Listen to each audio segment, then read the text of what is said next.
Faith is believing in something you can't see, you can't feel, something that can't be proven. Then how do you know which is the right faith? I think that's a gut thing. I don't think about a right faith. I think about what resonates with me. I feel authentic. It brings me peace. I think there is no absolute truth in any religion. I think it's a matter of subjective experience. I kind of just trust my intuition, trust my gut. You just know. You just gotta follow it. You just gotta follow what you think is your faith. If faith is blind, then what makes one belief better or worse than any other? And if it's just a leap in the dark, why should any of us feel obligated to believe anything at all? My name is Shane Rosenthal. I was raised in a Jewish home but became an atheist at a very young age. Later, as I began to question things, I ended up losing faith in my atheism and converted to Christianity. Since that time, I've never stopped asking questions, and I've spoken with authors and scholars from all over the world in order to explore the beliefs and ideas that shape our lives.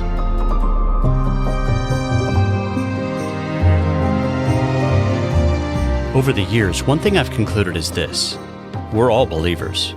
But because there are so many conflicting ideas and worldviews out there, we just can't all be right. So how do we find the truth? On this podcast, we'll start by asking questions.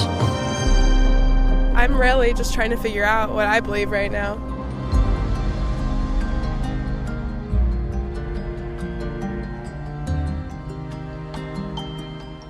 Hey there, welcome back to the Humble Skeptic Podcast. I'm Shane Rosenthal, and on this edition of the program, I'll be airing an interview I recorded with Ian Hutchinson, who is a plasma physicist and professor of nuclear science at MIT.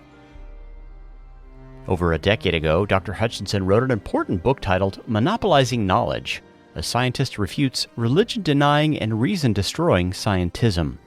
Several years later, he released another volume on a similar topic titled Can a Scientist Believe in Miracles? Owen Gingrich, the famous astronomy professor at Harvard University, called it wide-ranging and eye-opening. Here's a brief selection from Dr. Hutchinson's critique of scientism at the Veritas Forum.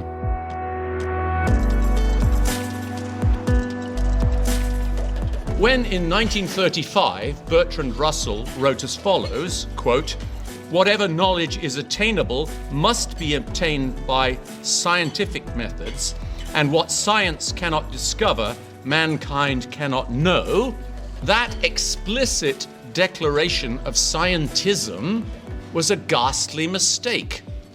Usually, though, scientism is not explicit like that. It's implicit, especially in the writings of many popular anti-theists of this century. For example, Richard Dawkins writes in his book, The God Delusion, "Did Jesus raise Lazarus from the dead?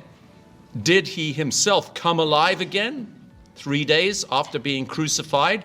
There is an answer to every such question, whether or not we can discover it in practice, and it is strictly a scientific answer. The methods we should use to settle the matter would be purely and entirely scientific methods," end quote. That scientific assertion ignores the actual ways that history and historical events are studied. Historical evidence is predominantly documentary, personal, maybe eyewitness testimony, perhaps archaeological evidence, all gathered together, taking advantage of our general understanding of what makes people tick, of the attitudes and thinking and the background society of the time in which the events occurred. The anti-theists of this century say something like, you can either base your beliefs on evidence or you can base them on faith.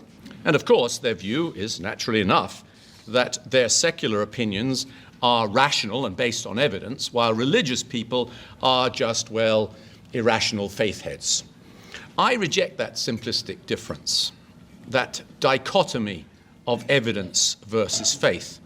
I see my Christian faith as compatible with science, but not compatible with scientism, because basically scientism is a rival religion. Critics of belief in God are fond of saying that religion is irrational because there's no evidence for God.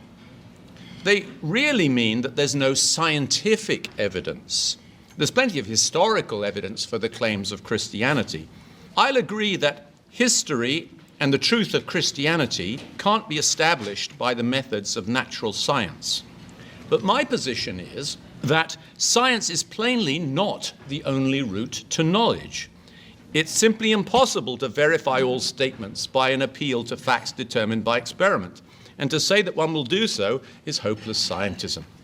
If you artificially elevate science and making it into a kind of monopoly of knowledge, then you undermine religion, but you also undermine lots of other non-scientific disciplines like history or philosophy and literature, mathematics, logic, language, moral sense, arguably almost anything you learnt from a book.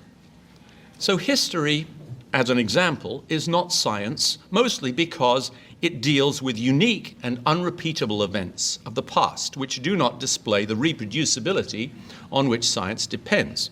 There's no scientific way to prove Caesar's crossing of the Rubicon. There's no scientific way to judge the justice of a verdict. There isn't even a scientific way to detect a true thought. And yet, these sorts of things are real cognitive questions about which the answers are indisputable. Questions about God, I think, are of mostly the same type.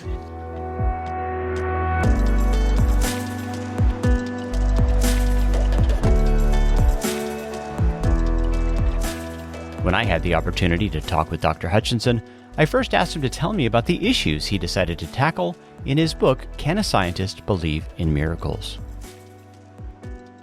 So this is a book that addresses all the questions that I've been asked at the many forums that I've given about God and science. And can a scientist believe in God is one of those questions. And for Christians, it's a very important question because the heart of the Christian faith is that God has acted in the world, indeed that he's entered the world in the person of Jesus and continues to act in it. But miracles is just one of the topics that this book covers. Some of the other chapters include things like what is faith, or do scientists have faith? I think it's important to recognize that faith is a much misunderstood concept. Many people speak as if they endorse the definition of faith that was put forward by Mark Twain. Faith is believing what you know ain't so.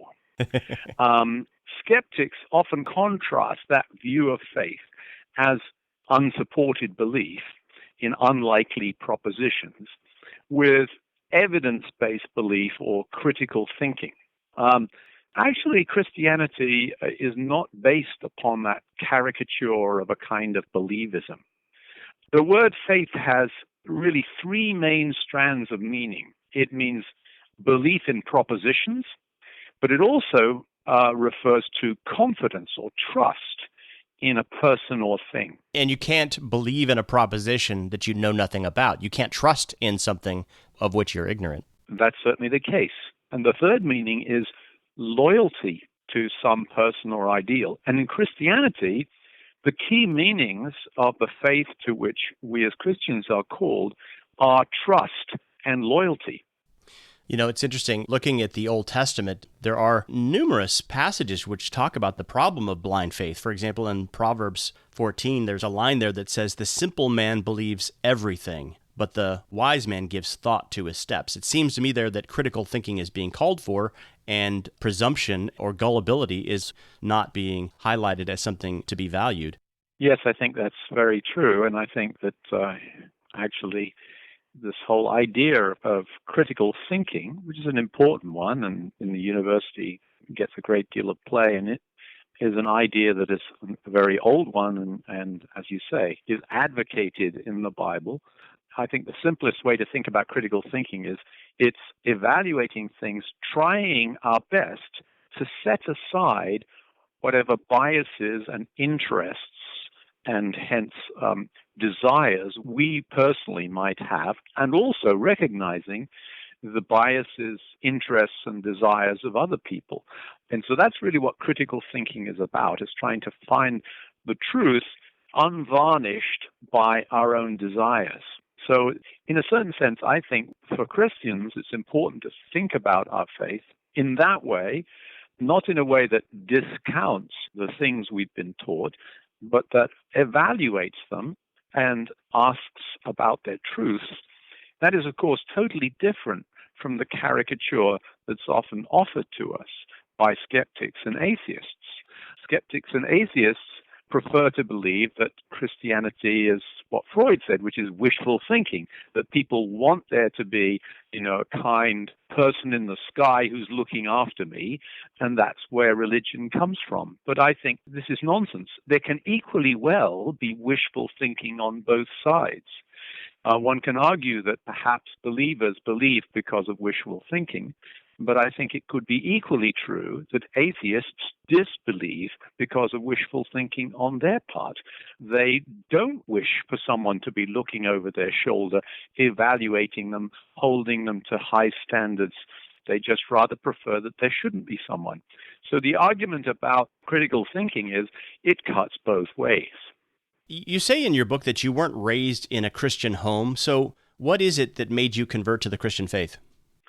Well, I give a story at the beginning of the book that explains how over a number of years I came to believe that Jesus really did rise from the dead and that the Christian gospel is true. And that's the primary reason why I'm a Christian today. Of course, there are many other factors that go into everybody's religious commitments than simply propositional evaluation. There are all kinds of things that we use to understand the worldviews that we come to and put them in place. And I had a couple of friends at college when I studied at the University of Cambridge in England. That's where I originally come from, who were Christians, and they were very influential. But there were other factors. When I was at high school, I studied the New Testament really not because I wanted to be a Christian, but because I thought it was just part of the culture that was important to know. And so I thought, let's study the New Testament. Sounds pretty easy, and I thought that would be a pushover. Actually, it wasn't as easy as I expected. I just squeaked through in the end. So it was a long journey.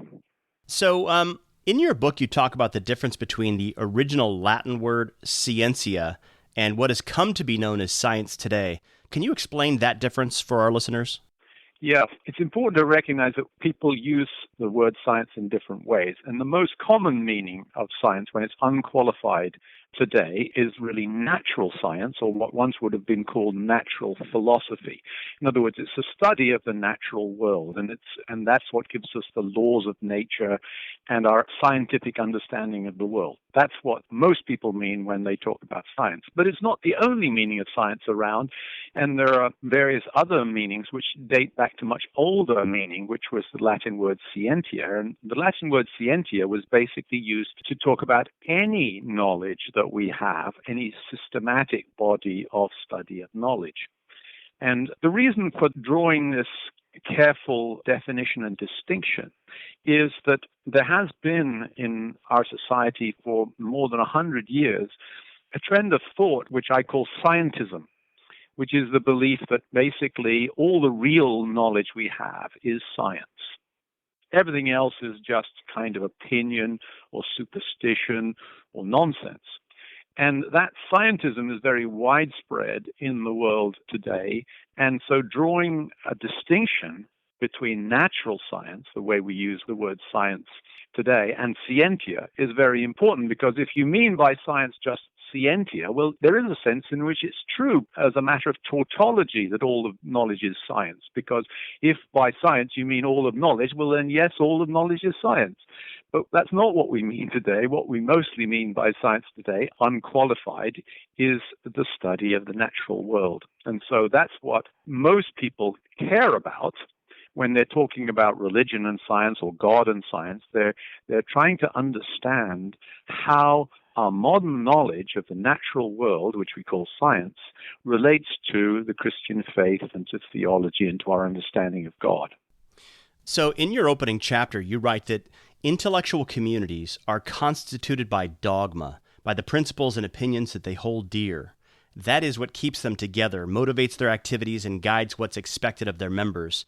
And you say that is as true of scientific communities as of religious ones.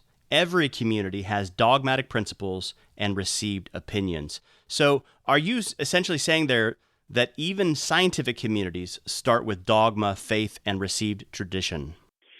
Yeah, I mean, I'm deliberately phrasing that in a way that's going to raise a few hackles and make people think deeply about this question. But let's understand that scientists and scientific communities have important principles that we could call dogmas.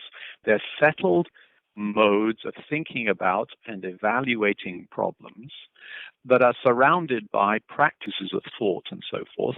And in the case of science, when we talk about natural science is basically formed around the idea that what we ultimately expect and what we're seeking to discover in science is the reproducible behavior of the world that can be verified by repeated experiments or observations. And that's basically what natural science is about. And if someone comes along with some different approach, the scientific community is going to look at that, evaluate that, and if this new science doesn't match up with those dogmas that I've called them in my book, then they're not going to be followed, they're not going to be welcomed, and their opinions are going to be discounted. And very often I am challenged in events at which I speak with the idea that in order to belong to the Christian community and the scientific community, I'm indulging in some kind of doublethink and some kind of self-contradictory behavior. But I don't agree with that at all. I find in my personal life that being a scientist and being a Christian are not contradictory communities, that they're communities which are entirely compatible with one another. And by the way, that reflects history. The great scientists of history have many of them, a large fraction of them, been Christians. Are you familiar with a scientist by the name of Paul Davies? Yeah, he's also a frequent author on the topics of science and religion. Yeah. So a few years ago, he wrote an article for the New York Times titled something like Taking Science on Faith. And he wrote this. He says, science has its own faith-based belief system. All science proceeds on the assumption that nature is ordered in a rational and intelligible way. You couldn't be a scientist if you thought the universe was a meaningless jumble of odds and ends haphazardly juxtaposed. When physicists probe to a deeper level of subatomic structure, they expect to encounter additional elegant mathematical order, and so far this faith has been justified. What do you think about those comments? I think they're very much to the point. One of the chapters in my book is called Do Scientists Have Faith? And I make the point that Paul Davies made, which is that we take for granted today too easily the idea that the world can be described in the ways that we now think of as being scientific. Historically, that was not always the case. It was not automatic that modern science should grow up the way that it did. And in fact, there are very important questions one can ask oneself about why science got going and why it has been so successful. And some of the answers to that need to address the question, why did modern science grow up in the West, which was dominated by biblical and Christian thinking, in a way that it didn't grow in other societies that existed at the time, equally well-developed, civilized, China, India, and so forth. And I think that the case has been made pretty cogently that actually, far from Christianity being always a drag or even an opposition to the development of modern science, that the Christian faith, or at any rate a biblical worldview, was very conducive to the belief that there is an ordered universe and that we can, in fact, understand it and that it's worth studying. And so actually that philosophical and theological viewpoint in many ways served as a kind of fertile environment in which science grew and flourished. And that's, I think, simply an historical fact. I don't want to make too much of this because interpreting history is a subtle question, and I don't think it proves anything in particular, except that the story that somehow science and Christianity are and always have been at war and in opposition to one another is simply a myth, and it's just not credible when you view history in a more balanced way. So are you saying that the new atheists are, it's more of a marketing thing? They're spreading a myth that science and Christianity are opposed? Actually, the myth is an old one. It got going predominantly in the latter half of the 19th century and was part of a deliberate campaign on the part of those who wished to secularize the universities and the academy. And this has been established by historians of science over the last few decades. And I'm not talking just about Christian writers, I'm talking about historians of science generally who now recognize that the story of science and religion always having been at war is literally a myth that was developed for polemic purposes. So yes, anti-theistic writers of the 21st century need to be aware that they are promoting a myth. It's not their myth, but they're on the coattails of antecedents from the 19th century. Why do you, as a scientist, believe in the possibility of miracles? Doesn't that violate the laws of nature? Well, if you understand, as I do, that science, by which I mean natural science, is based on the assumption that the world is reproducible, or at any rate, the determination to discover, insofar as it is reproducible, what the laws governing that behavior are, then you realize that science is very ill-equipped to tackle questions like, is there such a thing as a miracle?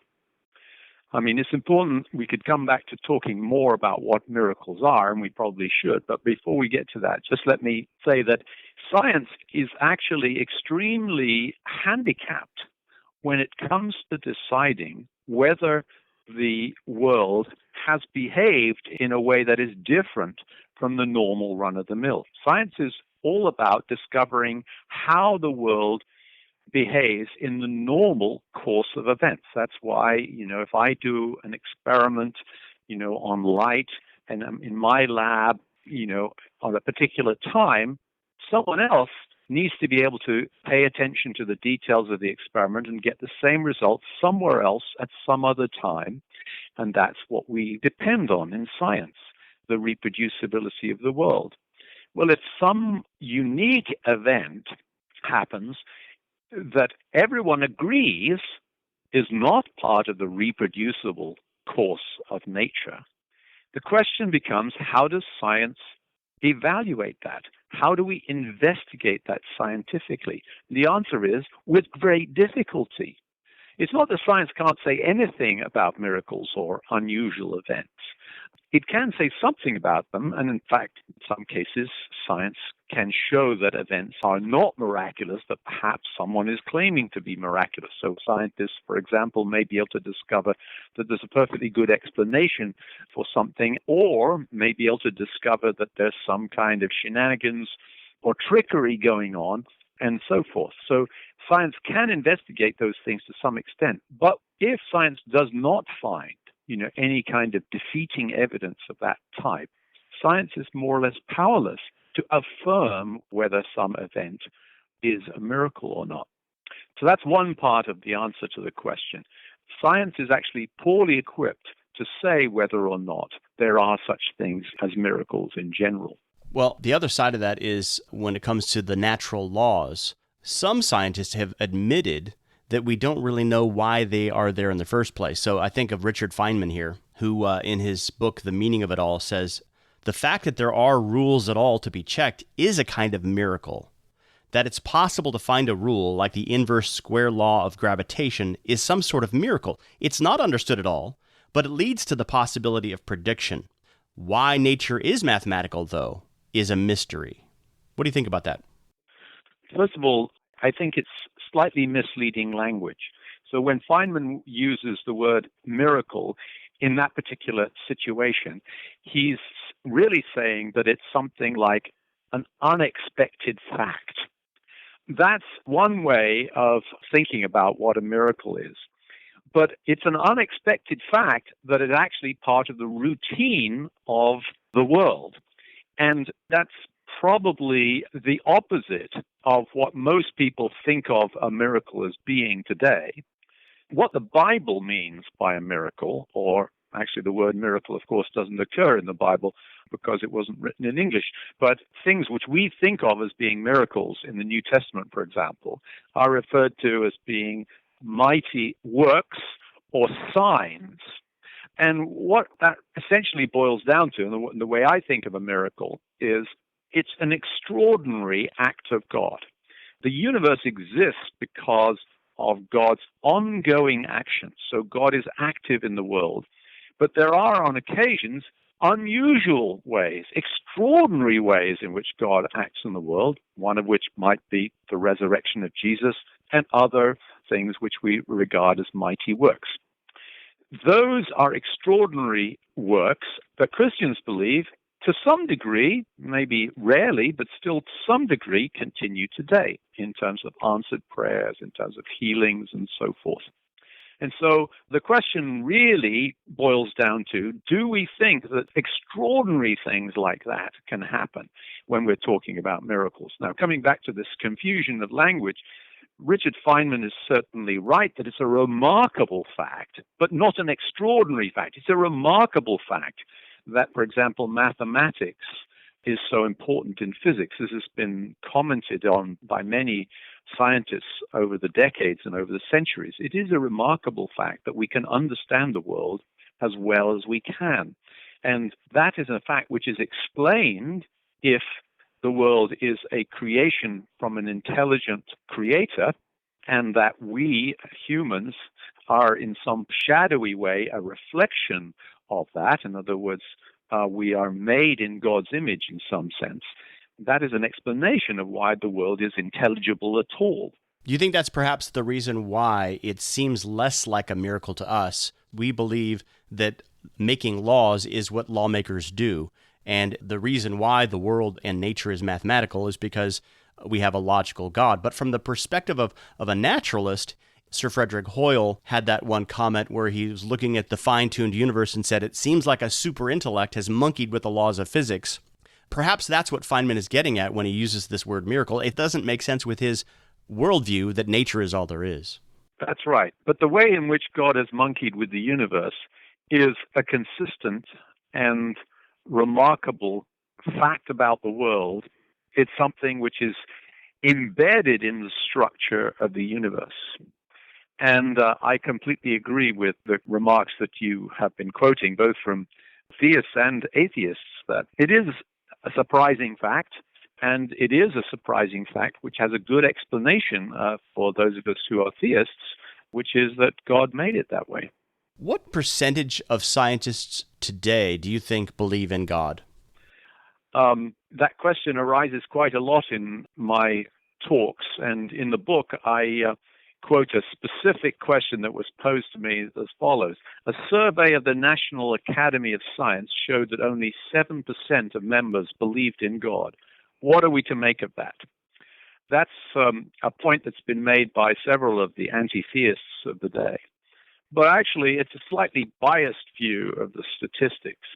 If you look at the sociological data that has surveyed American colleges and universities, what you find is, as a whole, about 50% of the engineering faculty believe in God, about 41% of natural science faculty do so, about 41% in the humanities, but only 37% of the social science faculty believe in God.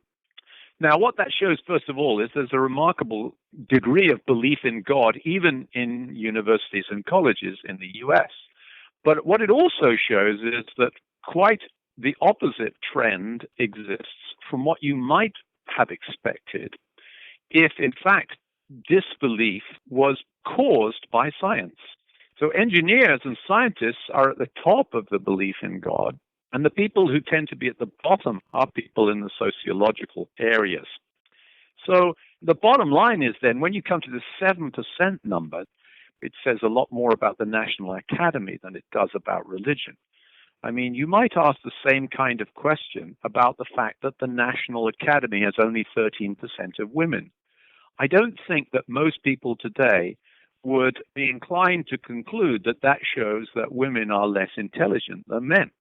And so if there are only 7% of theists in the National Academy of Science, by the same token, I don't think one should conclude that that proves that theists are less intelligent. It says something more about the National Academy, which of course elects its own members and has certain visions of what its job is, than it does about Christianity. Interesting. A few years back, Scientific American did a cover story on the topic of supersymmetry and the crisis in physics. And in the article, the authors talk about a kind of crisis that's happening among some theoretical physicists that resulted from the absence of evidence in support of their theories. So as a result, the authors argue that more and more physicists will probably begin to adopt the multiverse theory, which would explain the fine-tuning that we just discussed. Because it basically, this universe would only be one of an infinite number of possible variations. And so the authors go on to say, though, to many physicists, however, the multiverse bears an uneasy resemblance to asserting that anomalies in particle physics are caused by armies of invisible angels. In other words, at the end of the day, it doesn't sound like a testable scientific hypothesis. Rather, it just sounds like an alternative religious dogma. What are your thoughts? Well, I think one needs to be cautious in over-interpreting this crisis in particle physics in either direction. There's a whole chapter in my book about God and cosmology, and I do discuss the multiverse and a number of these related topics. The multiverse is a speculative theory, by which I mean there's no evidence to support it, or no strong evidence to support it. There are some things that might hint at it. And it's also not a theory that's been sufficiently well developed for us to know whether it is self-consistent. But it has certain attractions from a scientific point of view. So it's not really the case that scientists are interested in the idea of multiverse just because it solves the problem of understanding why there's fine-tuning. But I certainly think that scientists who are materialists or atheists might well be influenced by that in preferring there to be a multiverse rather than a universe, because it gives the impression of answering some of these fine-tuning arguments. I actually don't think it answers them terribly well, and I think from a purely philosophical point of view, the multiverse doesn't solve the problem of why the universe is the way it is, and the fact that the universe appears to be of a very special type that makes possible the development of complexity and biology and ultimately of intelligence like us. That's what fine-tuning is really about. So fine-tuning does bear on this question, and they're related very much together. And it's a sign that theology and science are never completely separate. You know, our theological understanding, our theological preferences are influential in science and in other things. When I was an undergraduate at Cambridge University, one of my tutors was a co-worker with Fred Hoyle, and he was a champion of the steady state theory of the universe as opposed to the Big Bang theory, which is these days well established. And on one occasion, I asked him why he pursued this steady state cosmology, because even in those days, I was a student a long time ago, even in those days, it was looking pretty unlikely that it could be true. And his main argument was that this seemed attractive to him, that if the universe was infinite in all its spatial dimensions, that it should be infinite in both directions of time. And that was basically his argument. The uniformity in time was important. Well, that's, of course, much more of a theological argument, certainly a philosophical argument, than it is any kind of scientific argument based on experiment or observation. And so, you know, things are not separable in the way that many people would like to think they are. And I think, actually, scientists do know that, even though there are people who science popularizes, and particularly those who argue for the atheistic implications of science, they would prefer to keep their ideas under wraps, the fact that they are theological. Right, yeah. So to come at the natural world with a theological bias or an atheological bias both present metaphysical assumptions about the world, whether or not we have a future meeting with the creator of the world or whether we cease to exist, all those things are at play in the way we presume the way the world is, and therefore the results we get are often associated with our preconceptions. Yeah, that is true. But I also want to re-emphasize that the scientific community at its best is going to insist that ultimately these questions will be decided by reproducible experiment or observation. And that is what makes natural science what it is. And that's actually, of course, one of the reasons why in the scientific journals and magazines, there's considerable unease about multiverse theory, because it seems quite plausible that there actually won't be any evidence for whether or not there are multiple universes.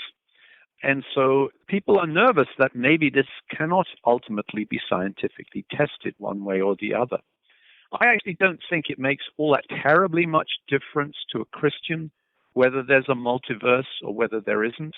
If there is a multiverse, I don't think that disproves God or undermines arguments in favor of there being a God, because ultimately the question still arises, and the whole question of fine-tuning still arises, because if there is a multiverse, and that's the process by which this unique universe we live in has been gifted to us, then the question arises, well, why are the laws of the multiverse the way they are in such a way as to do that?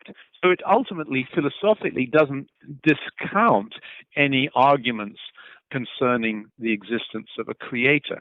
So I don't think Christians have a big investment in this, and they shouldn't pretend that they have. But I do think that it's an interesting sign that people, whether they're scientists or not, have interest in the big questions. And that's, by the way, one of the reasons why I wrote this book, because I think that when we talk about science and religion, we're talking about questions that continually come up in people's minds, not just is there a God, but, why is the world the way it is?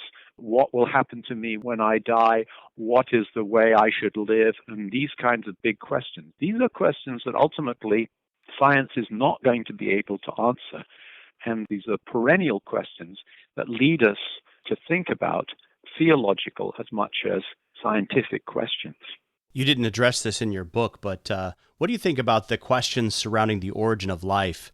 Some make the argument that though physics and chemistry can perhaps explain the properties of ink and paper, they can't actually explain the arrangement of the words that make up, say, one of Shakespeare's plays.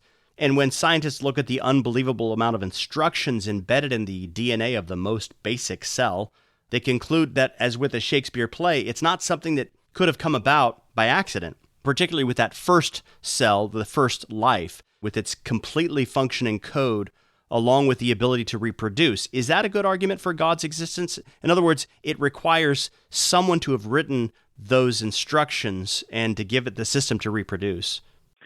I think that the argument that the world is fertile and has given rise to life is part of the fine-tuning argument, which I've already endorsed to some extent. I don't think we should base all of our theology on it by a long shot. And it's certainly just one argument, a philosophical argument in favor of God. I think there actually are better reasons to believe the Christian faith than simply philosophical arguments.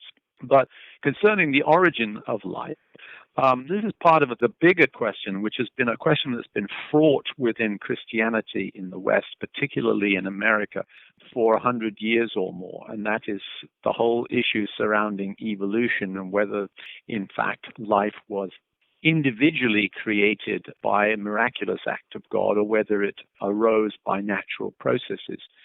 Bottom line is that the science of biological evolution, which is not the origin of life, but it is the development of life, is extremely persuasive these days. There's very good evidence that the processes of natural selection and common descent are a vital and overwhelming part of the way in which biological diversity developed on Earth. And I wish the Christian community would set aside the historic arguments about this, because I think they're unfruitful and in the end are bad interpretations of the scriptures applied to science in a way that they shouldn't be. But on the question of how life got started in the first place, it's certainly true that we don't have a persuasive scientific understanding of how that event occurred. And it's not reproducible. So far, it's not reproducible. And no one has been able to reproduce it. And no one has been able to demonstrate a process by which life or the basis for life is developed from non-life. But again, I would argue that Christians shouldn't put enormous stock in the fact that we've got, at the moment, no demonstrated mechanism by which that can occur. I don't think it makes a big difference to Christian theology whether life developed by natural processes from a universe that had been gifted by God to be fertile in that way, or whether God created by an individual miraculous act. I don't think that that's important for Christian theology, and I think we should not spend so much time worrying about it. Christians shouldn't spend so much time worrying about it. Now, one thing that you do talk about in your book is that you say that the argument for the resurrection is the most compelling reason to be a Christian. And you say that the evidence for the resurrection is remarkably strong. How would you respond to someone who argued along the lines of David Hume, who says that because there's a uniform experience that resurrections don't happen, when Uncle Fred comes and tells me that he just witnessed a resurrection, the best explanation is more likely to be that he's either pulling my leg or that he's self-deluded, since those two possibilities are much more likely than something like a resurrection? Well, I do have a long analysis of Hume on miracles in the book. Hume's arguments against miracles, and that resurrection is just simply one of the miracles that he's against, is fundamentally flawed because it begs the question. Because Hume defines a miracle as being a violation of the laws of nature. And he makes the assumption that laws of nature are inviolable, and therefore miracles can't take place. So a miracle is something that's impossible, therefore miracles are impossible, is the heart of Hume's argument. Miracles don't happen because miracles can't happen. Exactly. That's too simplistic an analysis of Hume, and I give a much more subtle and thoughtful interrogation of Hume's probabilistic arguments. But ultimately, he's wrong not just because his arguments are wrong, but he's also wrong because his assertions are wrong. Because he asserts that there is uniform experience against miracles. And he tries to make that case by definition, but that's, of course, nonsense. It's actually not the case that there is uniform human experience against miracles. There are many people in the world who claim to have experienced miracles.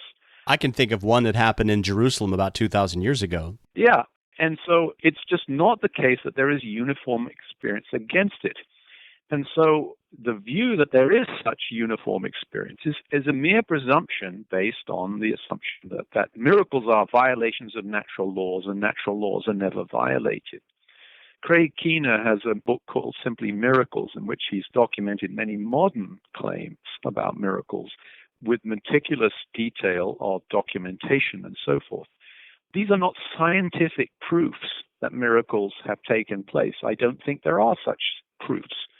But it is a clear demonstration that people claim there to be miracles. And so you cannot simply assume that there is uniform human experience against miracles, which is part of Hume's argument. And so bottom line is, science does not prove that miracles don't happen, and therefore science does not prove that the resurrection didn't happen. And anyone who assumes that the resurrection didn't happen is doing so on the basis of some kind of metaphysical assumption, not scientific assumption, but metaphysical assumption. Now, of course, many people do make such metaphysical assumptions today. Materialism and the belief that miracles are impossible are quite widespread in our society as a whole. And that's, of course, one of the reasons why Christians are criticized. And it's also one of the reasons why in the 19th century some people gave up their Christian faith because they came to the belief that miracles don't happen, and so it was slightly embarrassing that the heart of the Christian faith is that a miracle happened 2,000 years ago, which demonstrated the status of Jesus as the Son of God. But if you start from an open viewpoint, which is to say, we don't know whether miracles happened or not, that if we consider the resurrection as an historical claim, which was supported by testimony and by documents and by eyewitnesses and so forth, and ask the question, how good is the evidence for the resurrection compared with, any other event that we might consider of the ancient world? The answer is that the evidence for the resurrection is extremely good when compared with many other events that we consider to be historical facts that are demonstrated by all of the investigations of history. So the main reason, therefore, for disbelieving in the resurrection of Jesus is not because it's poorly attested to in history. On the contrary, it's just as well attested to in history as many other facts, that Caesar crossed the Rubicon and was assassinated on the steps of the Roman Senate and so forth. But the reason people disbelieve it is because the resurrection is of a character different from those claims. And it's of a character that, first of all, is miraculous, yes, but secondly also has important consequences. If the resurrection is true, that means something personally as well as for humanity as a whole. Yeah, you mentioned Caesar crossing the Rubicon. Not only is that a historical fact that's fairly well attested, but what is interesting is when you compare that to the accounts of the resurrection. If you look at some of the arguments from 1 Corinthians, Paul cites an early Christian creed. Even liberal historians argue that that was the earliest claim that Jesus rose again from the dead. In the early 30s, they are making this claim. But what's interesting about the Christian claim is it not only was it described by eyewitnesses, it's something that was foretold by those who saw these things 700 or so years in advance, as with the writings of Isaiah and Isaiah chapter 53 specifically. Yeah, thank you for that point. My book doesn't spend much time discussing prophecy because that's not a question that often comes up in my talks, but it is an important point.